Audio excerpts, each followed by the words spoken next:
मित्रांनो, तुम्हाला वाटतं की फक्त आजच्या बॉलिवूडमध्येच ड्रामा आणि लव्ह ट्रायंगल चालतात? तर थांबा. 1934 ची ही स्टोरी एखाद्या नेटफ्लिक्सच्या सिरीज सारखी आहे. लॅब असिस्टंट म्हणजेच अशोक कुमार यांचा सुपरस्टार होण्याचा हा प्रवास. तर सीन असा आहे, हिमांशू राय आणि त्यांची बॉस लेडी पत्नी देविका राणी यांनी बॉम्बे टॉकीज सुरू केलं.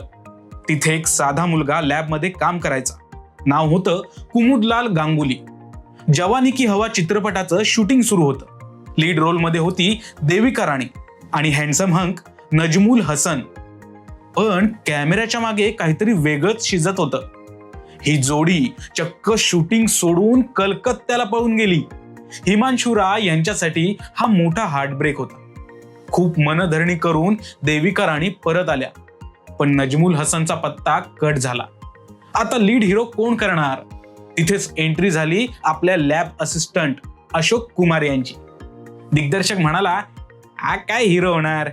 पण हिमांशू राय ठाम होते. अशोक कुमार यांना अभिनयाची अजिबातच आवड नव्हती, पण तरीही त्यांना कॅमेऱ्यासमोर उभं केलं गेलं. आणि मग काय, चित्रपट तुफान हिट झाला. तो लॅबवाला मुलगा रातोरात बनला बॉलिवूडचा पहिला मेल सुपरस्टार. त्यांनीच आपल्या धाकट्या भावाला गावातून मुंबईला आणलं, ज्याला आज जग किशोर कुमार म्हणून ओळखतात. तुम्हाला बॉलिवूडचं हे सिक्रेट माहित होतं का? तर अशाच अनफिल्टर्ड बॉलिवूड सिक्रेटसाठी कलाकार कट्टा या पेजला आत्ताच फॉलो करा.